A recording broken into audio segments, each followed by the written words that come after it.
العالمين والصلاة والسلام على سيد الأنبياء والمرسلين وعلى عباد الله الصالحين أما بعد فبسم الله الرحمن الرحيم والصلاة والسلام عليك يا سيدي يا رسول الله والصلاة والسلام عليك يا سيدي يا حبيب الله الصلاة والسلام عليك يا سيدي يا شفيع المذنبين وعلى آلك وأصحابك يا سيدي يا رحمة للعالمين.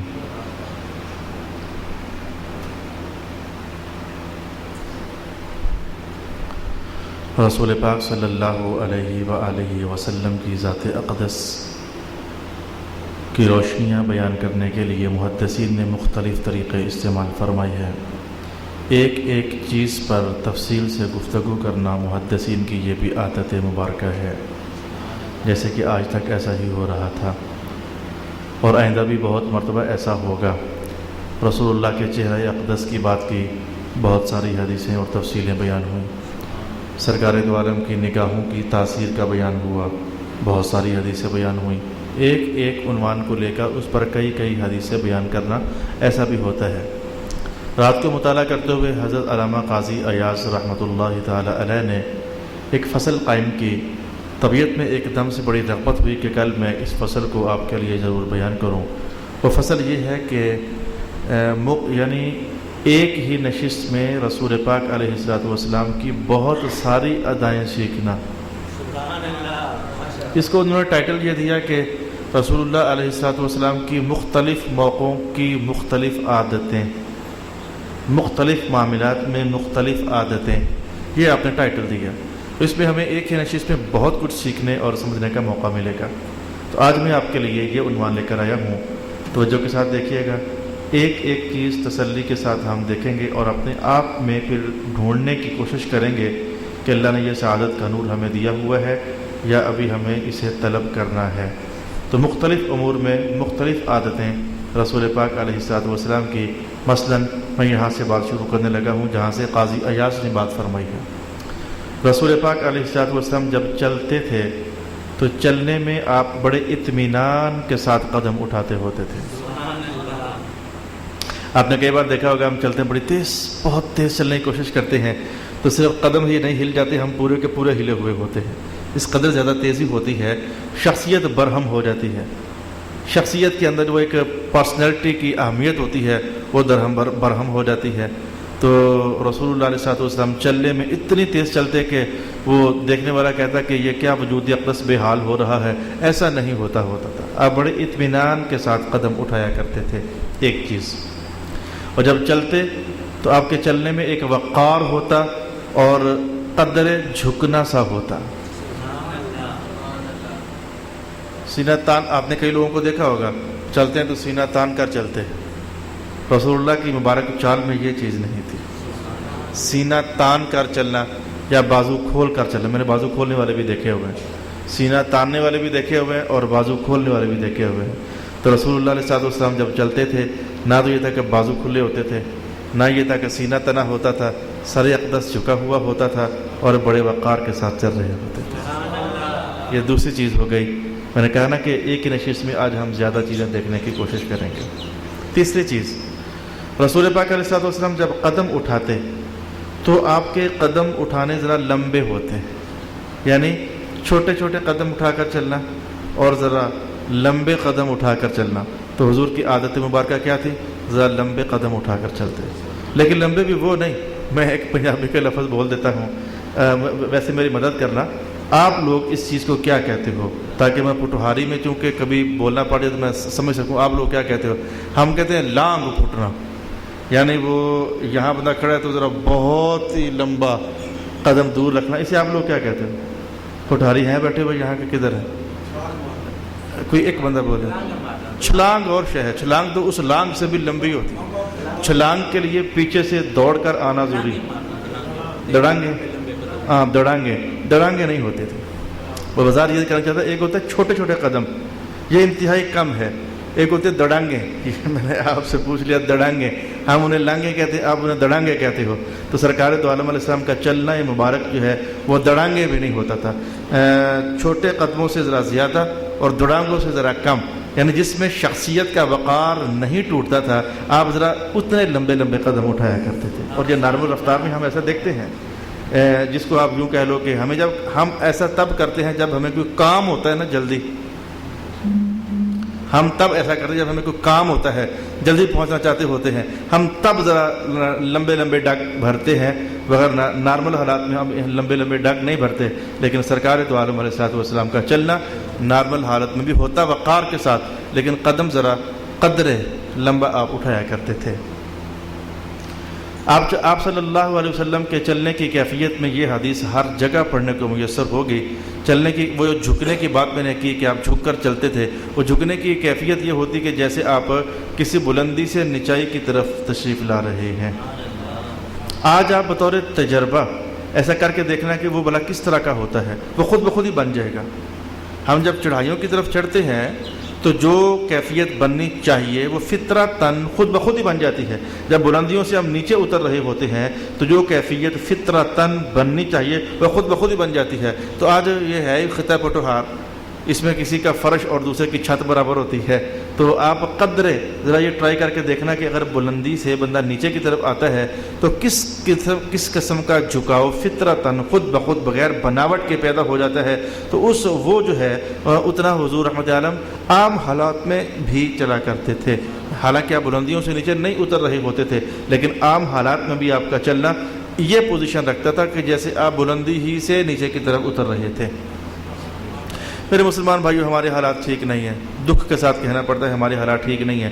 آج اگر کوئی مسلمان سر جھکا کر چلے، نظریں جھکا کر چلے، اور کئی زمانہ ایسا ہی چلے، بازاروں میں آئے جائے لیکن نظر اس کے نیچے ہو، کتنے دوسرے مسلمان علم نہ ہونے کی وجہ سے اس بیچارے بندے کو اپنی زد کا نشانہ بناتے ہیں. یہ تو لفٹ ہی نہیں کراتا، یہ تو توجہ ہی نہیں کرتا کسی کی طرف، یہ تو اپنی ہی زندگی کے اندر مگن رہتا ہے، حالانکہ وہ بندہ اپنی طرف سے حضور کی سنت نبھا رہا ہوتا ہے. بازاروں میں چلنے کے حوالے سے بھی رسول پاک علیہ السلام کی سنت اقدس یہی ہوتی تھی کہ نظریں اٹھا اٹھا کر ہر طرف نہیں دیکھا کرتے تھے، آپ ہمیشہ نظریں جھکا کر ہی چلا کرتے تھے. چلو ہم اوروں کی بات نہیں کرتے، آپ تک بات پہنچی یا آپ کے جو محبت والے چاہنے والے ہیں ان تک یہ بات پہنچا دینا، یہ حضور پاک کا فرمان تھا. لیبلغ الشاہد الغائب، جو آ چکا ہے وہ بات سیکھ چکا ہے وہ اس تک پہنچا دے جو نہیں آیا اور نہیں سیکھ سکا. تو کچھ بندوں تک تو یہ بات پہنچے گی نا علم کی کہ اگر کوئی مسلمان تمہارے محلوں میں ایسا نظر آتا ہے جو نظریں جھکا کر چلتا ہے اور اپنی طرف سے کوشش کرتا ہے کہ میں دیدے اٹھا کر اور دیدے پھاڑ پھاڑ کر آئیں بائیں دائیں نہ ہی دیکھوں، تو اس کو اپنے طعنے کا نشانہ نہ بنایا کرو، بلکہ یہ کہا کرو یہ بندہ تو سنت کے عین مطابق چل رہا ہوتا ہے.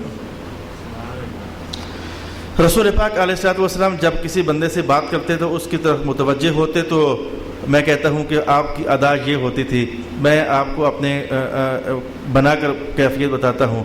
مثلا یہ صاحب میرے ساتھ بات کرنا چاہیں تو بیٹھے بیٹھے حضور ہاں بھائی کیا بات ہے بھائی، اس میں ایک بے پرواہی کا انداز ہے. حضور ایسا نہیں کرتے ہوتے تھے، حضور قدرے اپنا جسم مبارک مائل فرماتے، ہاں بھائی کیا بات ہے. آپ نے فرق محسوس کیا، میں نے کر کے دکھایا. آپ میں نے دائیں بات کرنی ہے تو میں بیٹھے بیٹھے ہی ہاں بھائی کیا بات ہے بھائی، ایسے نہیں. حضور رحمت عالم قدرے اپنے جسم پاک کو پھیرتے. ہاں جی آپ کیا کہنا چاہتے ہیں، یعنی پوری توجہ کے ساتھ ادھر متوجہ ہوتے تھے. اب سنبھالنا آپ لوگوں کی ذمہ داری، اپنی آقا کی ادائیں، رسول پاک علیہ السلام کی اداؤں کو سنبھالنا اب آپ لوگوں کی ذمہ داری ہے. کون کتنا یاد رکھ لیتا ہے اور کون کتنا محفوظ کر لیتا ہے یہ آپ لوگوں کی ذمہ داری ہے. لیکن میں نے اگلی چیز آپ کو بیان کر دی.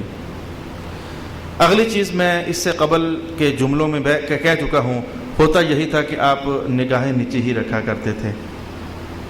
صرف چلنے کی حالت ہی میں نہیں، آپ کو تعجب ہوگا، صرف چلنے کی حالت ہی میں آپ کی نگاہیں نیچے نہیں ہوتی تھیں. قاضی ایاز فرماتے ہیں کہ ویسے آپ نے کئی بار آسمان کی طرف بھی دیکھا اور آپ زمین کی طرف بھی دیکھتے. قاضی ایاز فرماتے ہیں آسمان کی طرف دیکھنے سے بہت زیادہ یہ ہوتا تھا کہ آپ زمین کی طرف ہی دیکھتے رہتے تھے.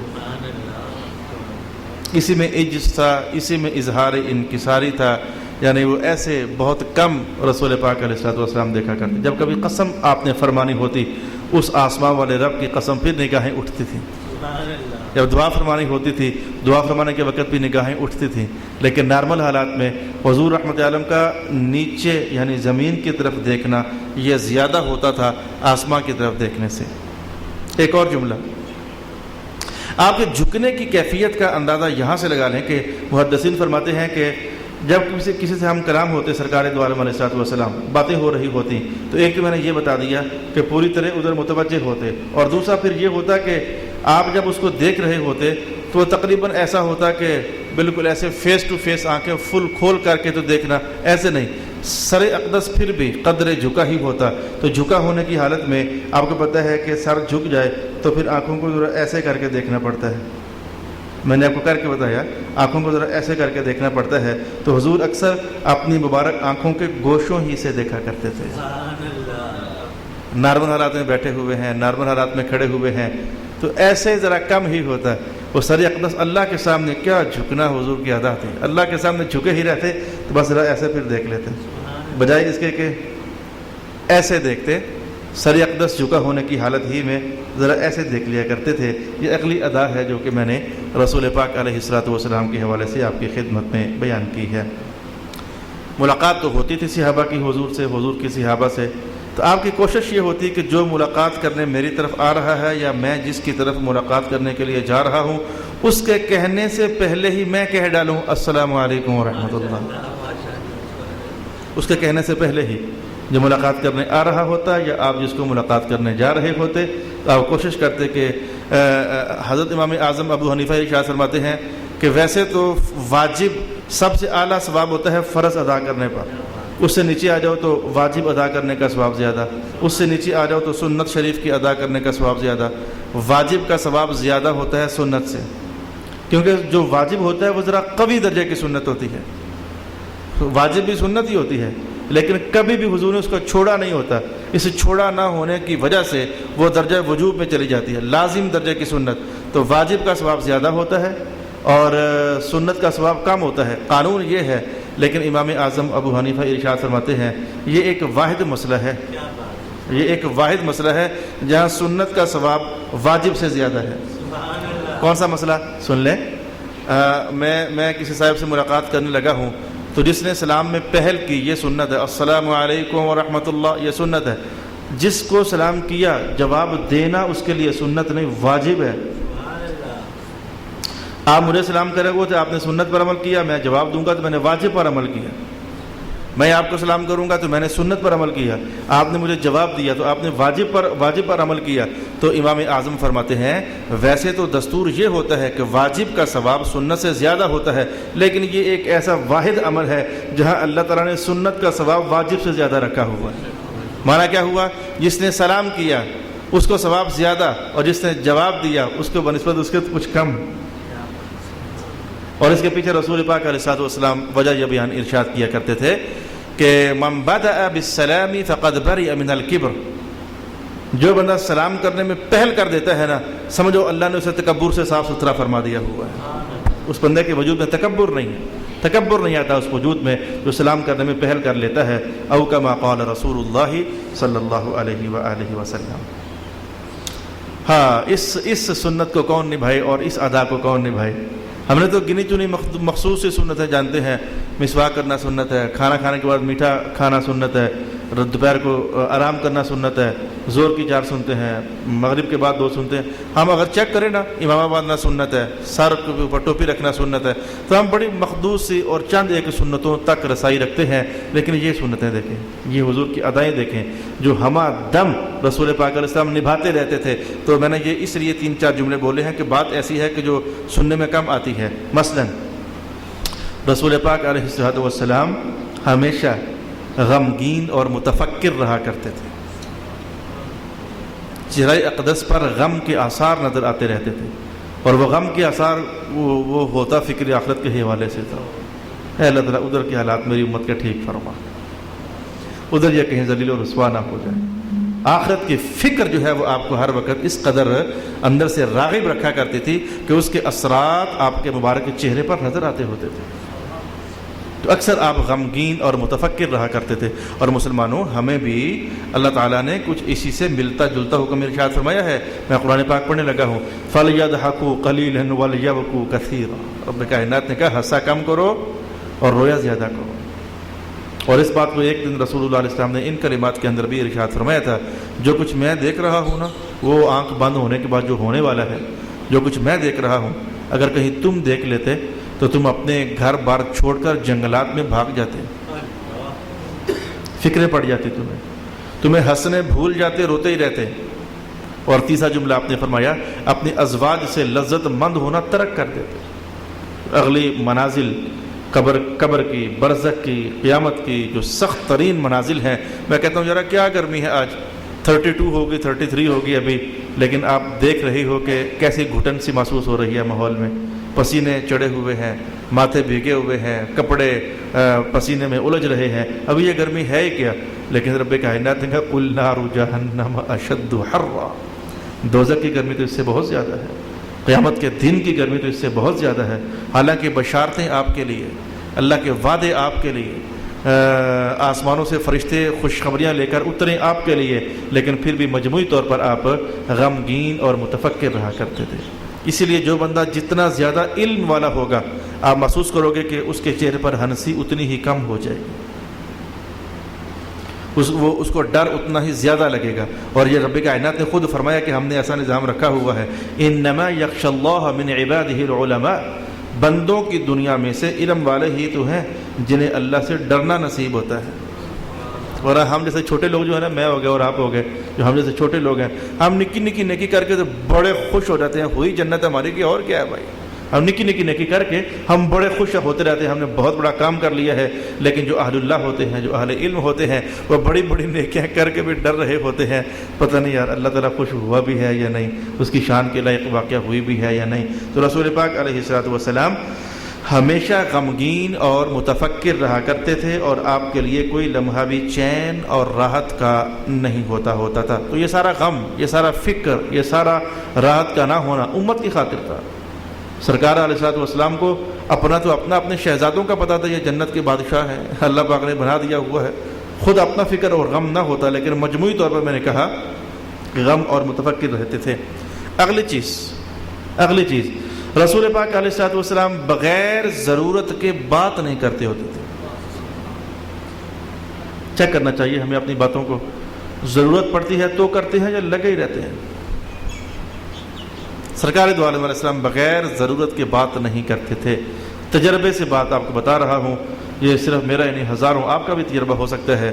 جو بندہ ایسا ہوگا بلا ضرورت بات نہ کرے, چپ رہے, ضرورت ہے تو بات کر لے ورنہ چپ رہے, اس کی شخصیت میں ایک ہیبت ہوتی ہے, ایک روب اور دبدبا ہوتا ہے.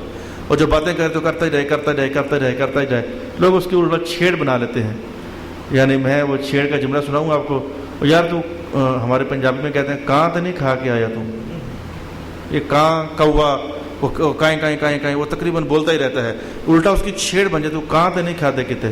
پتہ نہیں آپ پٹھوار میں کیا کہتے ہو, آپ ہی کہیں کھلاتے ہو اسے, ہم تو صرف پوچھتے ہیں تو آپ کھلا بھی دیتے ہیں. اچھا جی. تو بلا ضرورت رسول پاک علیہ الصلوۃ والسلام بات نہیں کرتے تھے. یہی وجہ ہے کہ آپ کی اگلی ادا ثابت ہوئی. اگلی ادا یہ تھی کہ آپ کی خاموشی لمبی ہوتی تھی, طویل آپ خاموشی اختیار کیا کرتے تھے. اور ہمارے ہاں آپ کو پتہ ہے کہ بات کے ساتھ بات جڑی ہوتی ہے. ماحول کا بہت فرق ہو چکا ہے میرے دوست. آہستہ اس لیے بول رہا ہوں کہ آج کی نشست میں نے رسول پاک علیہ السلام کی ادائیں بہت ساری اکٹھی بیان کرنی ہے. ہو سکتا ہے کل بھی ایسا ہی ہو. تبدیلی کی ضرورت ہے صحیح, ویسے ہمیں کم از کم اپنے آپ میں کہ ضرورت پر بولنا اور بلا ضرورت بولنا بہت فرق ہے. اللہ اکبر. رسول اللہ علیہ السلام جب کلام فرماتے, میں نے ایک ایسا بندہ دیکھا حال ہی میں 3-4 مہینے کے اندر ہی اس کی ملاقات ہوئی. تو میں نے کہا یا اللہ دوبارہ اس سے ملاقات نہ ہو. اتنی کو بات کرنے کے لیے وہ اتنا سارا وقت استعمال کرتا ہے.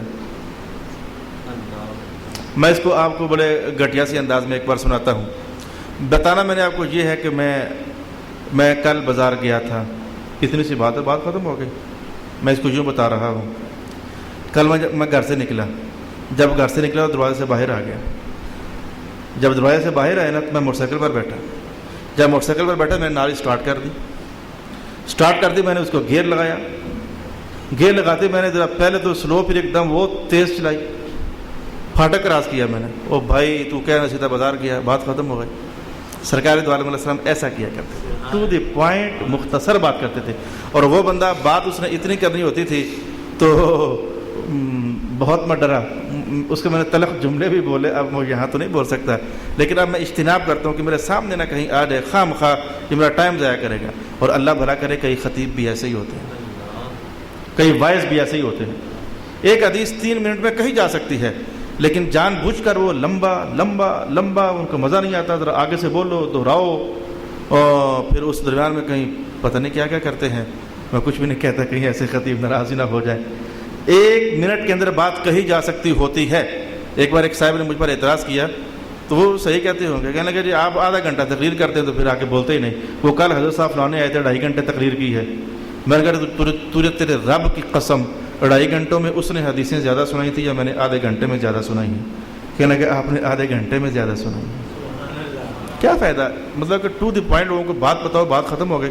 لازمی ہے کہ 5 گھنٹے کا خطبہ دو اور لوگ پسینے سے شرابور بھی ہوں اور ٹیڈ میں گالیاں بھی دے رہے ہوں. ٹیڈ میں تو کوئی نہیں بولتا, مولوی صاحب ایسی تیسی کوئی نہیں, اندر ہی اندر سے نفرت ہو رہی ہوتی.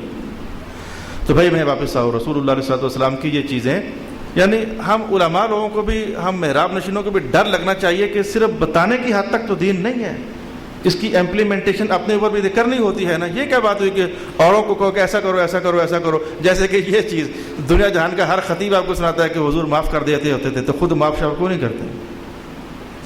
میں نے بے شمار خطیبوں کو دیکھا معاف شاف کو نہیں کرتے جب تک پورا بدلہ نہ لے لیں. تو اس طرح کی اور بھی بہت ساری ادائیں ہیں. واپس آئیے, رسول پاک علیہ الصلوۃ والسلام کی خاموشی طویل ہوتی تھی, تو آپ کی گفتگو میں یہ ہوتا تھا کہ جتنا مقصد پورا کرنے کے لیے الفاظ چاہیے ہوتے, اس سے ایک لفظ بھی کم بھی نہ ہوتا اور ایک لفظ بھی زیادہ بھی نہ ہوتا. یہ بہت کمال درجے کی ادا ہے حضور کی, ہر ادا ہی کمال درجے کی ادا ہے, لیکن اس میں سے باتوں کے حوالے سے ایک لفظ بھی نہ کم ہوتا اور ایک لفظ بھی نہ زیادہ ہوتا. پوری بات جتنے لفظوں سے سمجھ آ سکتی تھی میرے حضور اتنے ہی الفاظ ارشاد فرمایا کرتے تھے. اللہ اکبر. ورنہ حضور بولنے پر آتے تو کیا کچھ آپ تھا جو آپ کو آتا نہیں تھا. الفاظ رقص کرتے تھے حضور کے سامنے, ترکیبیں حضور کے سامنے رقص کرتی تھیں. وہ دنیا جہان کی وکیبلری سرکار دو عالم علیہ السلام کے مبارک ذہن کے اندر محفوظ ہوتی تھی, لیکن آپ استعمال ہی نہیں کرتے تھے. جس سے مقصد پورا ہو گیا اتنی ہی بات آپ ارشاد فرمایا کرتے تھے. باتیں کرنے میں رسول اللہ کی بات مبارک میں نرمی کا پہلو غالب ہوتا تھا. آپ جناب کہاں سے آئے ہیں, کہاں سے آئے ہو, یہ فرق محسوس ہو گیا. بات ایک ہی پوچھی ہے میں نے, آپ کہاں سے آئے ہو, یہ بات ہے. کہاں سے آئے ہو, بات تو وہی پوچھی ہے میں نے. تو حضور کی مبارک لہجے میں نرمی کا پہلو غالب ہوتا تھا اور سختی کا پہلو غالب نہیں ہوتا تھا, بلکہ ہوتا ہی نہیں تھا. آپ کے سختی فرمانے کی ایک ہی وجہ ہوتی تھی, آن قریب آ جاتی ہے, میں آپ کو بتاتا ہوں وہ کیا ہے.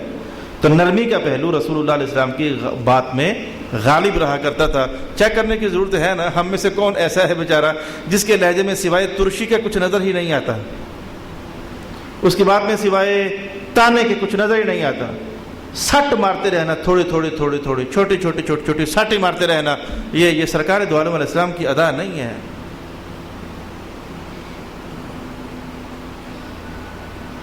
رسول اللہ علیہ السلام کی بات میں کسی بندے کی تذلیل نہیں ہوتی تھی. ہے تو وہی نا, نہیں میرے حضور. اب لہجے میں نے کہا کچھ بھی نہیں کہ کون ہے تو وہی نا جو وہ, میں نے وہ کچھ بھی نہیں کہا, لیکن اس لہجے سے آپ کو سمجھ آ گیا, اور پتر ہے تو وہی نا. بےزتی ہو رہی ہے بندے کی, ذلت ہو رہی ہے بندے کی. رسول اللہ علیہ والسلام کے لہجہ پاک میں کسی بندے کی تذلیل نہیں ہوتی تھی. اسی لیے رسول اللہ علیہ والسلام مزاح ہے کے ساتھ مزاح فرمایا کرتے تھے, مذاق نہیں فرمایا کرتے تھے. ہو سکتا ہے کہ یہ 2-3-4 نشستیں جو رہ گئی ہیں, اس میں کسی نشست میں یہ ٹاپک باقاعدہ آپ کو بیان کر دوں کہ مزاح کیا ہوتا ہے اور مذاق کیا ہوتا ہے. یہ ٹاپک باقاعدہ بیان کر دوں, اور میں ارادہ رکھتا ہوں, اچانک اللہ کی بارگاہ میں ارادہ رکھتا ہوں کہ میں بیان کر دوں, بھلے پرسوں بھلے ترسوں بھلے آخری نشست میں بیان کر دوں کہ مذاق میں اور مذاق میں فرق کیا تھا. مذاق کرنا رسول پاک علیہ الصلوۃ والسلام کی ادا ہی نہیں ہے، مذاق کرنا حضور کی ادا ہے. تو اگلی چیز دیکھیں کہ رسول پاک علیہ الصلوۃ والسلام نعمت اگر مختصر بھی ہوتی تو آپ یہی سمجھتے ہوتے تھے کہ یہ تو بہت بڑی نعمت ہے میرے لیے، یہ بہت کمال درجے کی ادا ہے. یہ چیزیں وہ ہیں جن تک یقین جان لیں میرے دوستوں کہ عام طور پر ہماری رسائی نہیں ہے. بھلے مختصر نعمت ہوتی لیکن حضور یہی سمجھتے کہ یہ تو اللہ نے بہت کرم کر دیا ہے اور بہت بڑا نواز دیا ہے، اتنی مہربانی فرما دی اللہ تعالیٰ نے مجھ پر. اور ایک ہمارے دور کا بخیل انسان ہے، اس کے پاس کیا کچھ ہے جو نہیں ہوتا پھر بھی روتا نظر آتا ہے. کیا کچھ ہے جو نہیں ہوتا لیکن وہ پھر بھی روتا نظر آتا ہے. اللہ اکبر اللہ اکبر اللہ اکبر اللہ اکبر. ہوتا یہ تھا کہ رسول پاک علیہ الصلوۃ والسلام چیزوں کی برائی کم ہی بیان کرتے تھے. یہ لفظ کم بھی میرے منہ سے غلطی سے نکلا، محدثین نے کہا برائی بیان ہی نہیں کرتے تھے. میں نے فوراً اپنے اوپر گرپ کی، کم ہی کا محاورتاً بول گیا. حضور چیزوں کی برائی کرتے ہی نہیں تھے، یعنی طبیعت مبارک پر جمالیاتی پہلو غالب ہوتا تھا. میں یہ جمالیاتی پہلو اور جلالیاتی پہلو اس کو بیان کرنے کے لیے میں آپ کو یوں کہتا ہوں، غور سے سننا. یہ میں نے علم کسی عام بندے سے میں نے یہ علم سیکھا. اس نے ایک جملے کے اندر یہ بات کبھی کہی تھی، مجھے مزہ بڑا آیا. میں وہ آج اسی کی مدد سے آپ کو سمجھاتا ہوں. یہ دیکھیں جمالیاتی پہلو کیا ہے اور جلالیاتی پہلو کیا ہے. یہ میرے پاس گلاس ہے پانی کا، آدھا پانی ہے آدھا پانی نہیں ہے. تو حضور رحمت عالم یوں بات کرتے کہ اس میں جمال غالب ہوتا، جلال غالب نہ ہوتا. کیا مطلب؟ آپ مثلا یہ فرماتے بھئی اس میں آدھا گلاس آدھا پانی ہے پانی اس میں ہے. حضور یہ جملہ بولتے، یہ نہ کہتے کہ آدھا نہیں ہے یعنی یہ حضور نہ بولتے.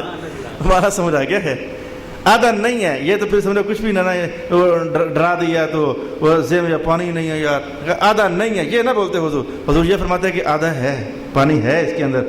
حالانکہ بات دونوں صورتوں میں نتیجہ ایک ہی دیتی ہے، لیکن آپ کو پتہ ہے کہ میرے پاس کچھ ہے میرے پاس کچھ بھی نہیں ہے، فرق تو ہے نا اس کے اندر. تو سرکار دو عالم علیہ السلام کی باتوں میں یہ پہلو غالب ہوتا تھا کہ ہے کچھ ہے. یہ پہلو غالب نہیں ہوتا تھا کہ نہیں ہے. بات کو بیان کرنے کے دو رخ ہیں.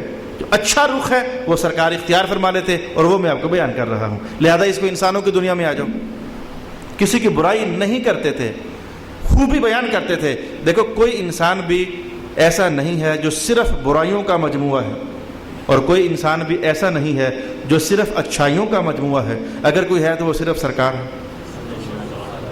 ہم اپنے آپ کو دیکھیں تو اس محفل کے اندر جتنے بندے بھی بیٹھے ہوئے ہو، میرے سمیت کچھ ہمارے وجود میں اچھائیاں بھری ہوئی ہیں اور کچھ ہمارے وجود میں برائیاں بھری ہوئی ہیں.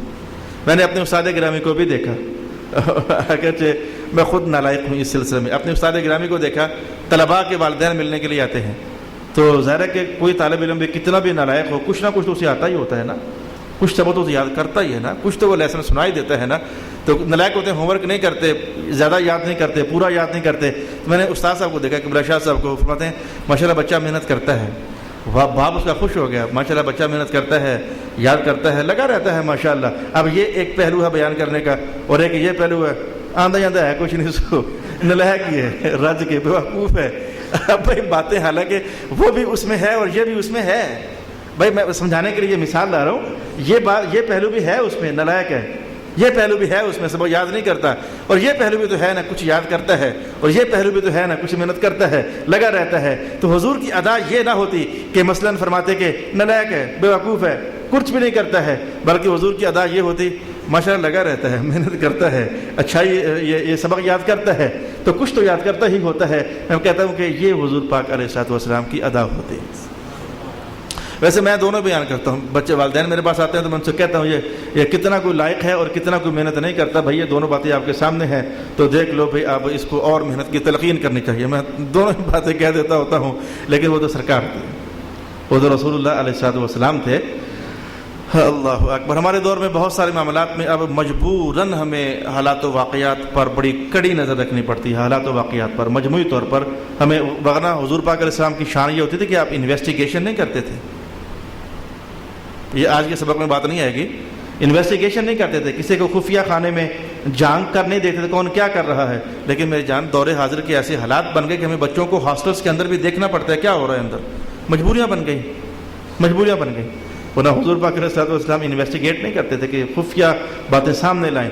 تو حالات کے ساتھ ساتھ کچھ حالات و واقعات ایسے بن جاتے ہیں کہ مجبوریاں بن جاتی ہیں طہارت نفسی حاصل کرنے کی خاطر. میں نے کافی ساری باتیں آج کی نشست میں آپ سے کہی ہیں، اور آخری بات میں نے ابھی تک آپ سے یہ کہی ہے کہ حضور پاک علیہ الصلوۃ والسلام برائی بیان نہیں کرتے ہوتے تھے، جمالیاتی پہلو غالب ہوتا تھا، اچھائی بیان کرنے ہی پر توجہ ہوتی تھی. تو جیسے آج کی نشست میں ہم نے ایک دم سے رسول پاک علیہ الصلوۃ والسلام کی بہت ساری ادائیں اکٹھی ہی سیکھ لیں، تو کل بھی ایسا ہی کروں گا انشاءاللہ العزیز.